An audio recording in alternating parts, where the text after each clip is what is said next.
welcome back to Blast from the Past Newscast. I'm your very special host, Kirsten Cochin, and today we have a very eventful newscast for you today. It dates out of the 1850s, where our special guests are also from.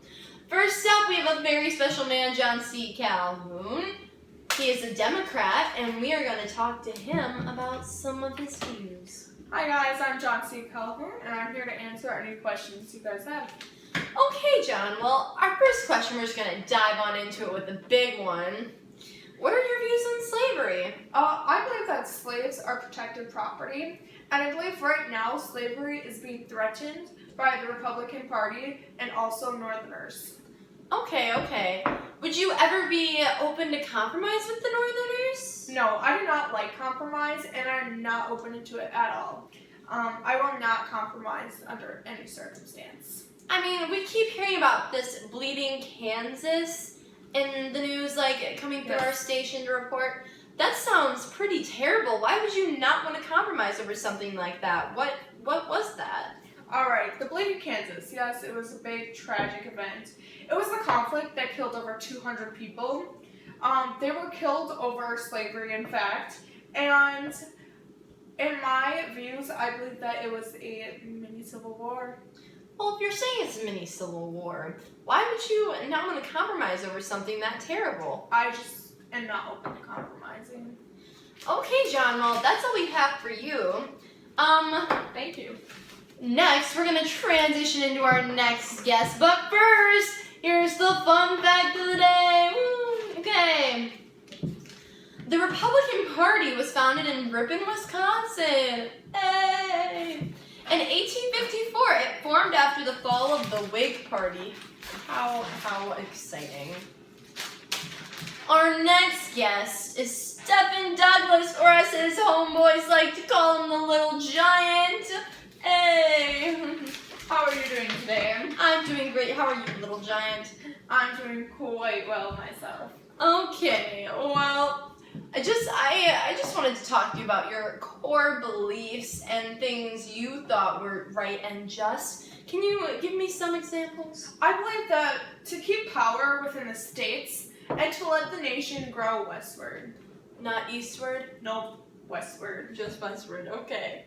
Well, we had our first guest on, and he was very against compromise. Now, I just want to know, do you support the Kansas-Nebraska Act? And, could you explain that to us?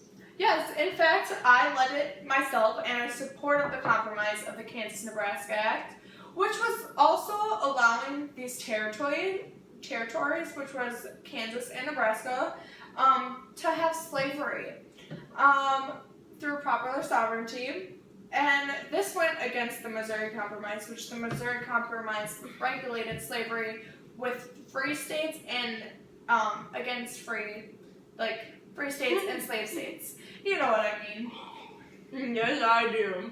Now, back to the compromise aspect of things. You said you do compromise, as I was asking you, but what else would you be willing to compromise on, or have you compromised on? I do compromise, yes indeed, but only by popular sovereignty and deciding slavery in the territories.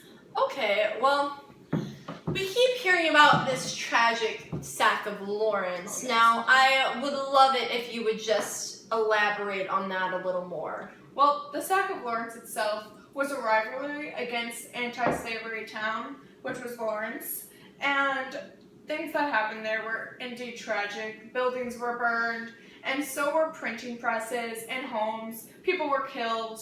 It was pretty tragic.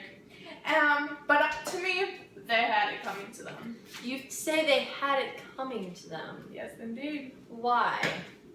Well, I myself am a pro-slavery man. Okay. Well, we keep hearing about that wonderful debate between you and Lincoln that actually ended up going in Lincoln's favor. But how did that debate make you feel? Okay, well, during the debate, I was confident, and in my speech, I'm very dramatic, and I'm direct, and just very confident. While Lincoln has a very plain and boring speech, I was confident in myself and I was not worried about losing at all. Well, you lost.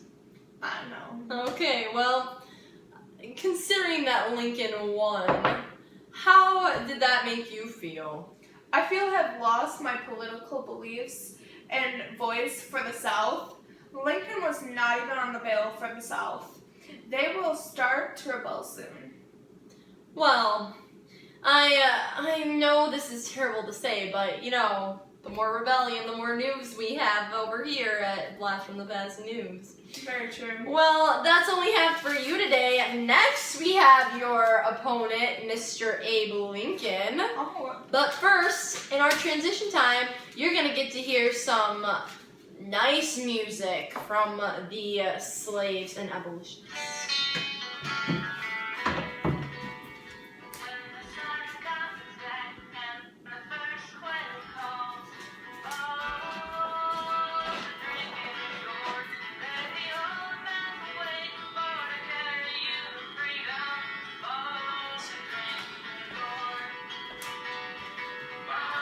Hi guys, my name is Samantha Cooper, and I am your second news reporter here at Blast from the Past.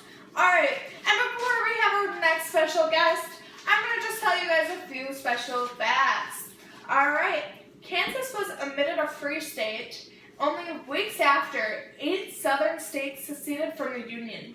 Southern states started to create their own rules away from Lincoln's, but Lincoln did not acknowledge them whatsoever. This group was called the Confederacy. And up next, we have Abraham Lincoln. Well, hello, Mr. President. How are you doing today? I'm doing mighty fine, ma'am. That's great. Well, do you mind if we ask you a few questions? I do not mind at all. All right. So my first question is, what are your thoughts on slavery? Well, that's a very good question, young lady. I am myself, I'm not an abolitionist, but I want to stop the spread of slavery, and I do believe that slavery will eventually end on its own. Oh, I see. All right, so that's a good point. What are your thoughts on the Kansas-Nebraska Act? Well, I'm against it. It is allowing slavery to spread, and I'm against that, and I'm against any compromises that allow slavery to do so. So you wouldn't allow southern states to have some slavery at all? I believe that slavery is immoral and that it is just against everything I believe in, man. Perfect. All right. What are some of your key beliefs for the election? Well, oh, You okay? man, I'm all right. We believe that the federal government should direct growth in business, trade, and expansion across the West. All right. And let's see, what else do I have? So those were your political beliefs. What about your specific political beliefs? Well, I believe that slavery is immoral, as I said before, and it's based on greed. Legislation is definitely needed in order to end all the slavery. I see. That's a very good point. Thank you for answering a few questions with us today, and we will see you next time. We'll be right back.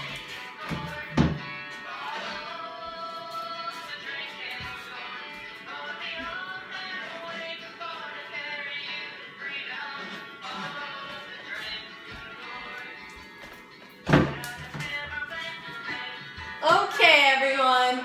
That's all we have today on Blast of the Past Newscast. I hope you enjoyed your time with us, and I hope you tune in tomorrow. I'm Kirsten Cochin. This is Sam Cooper.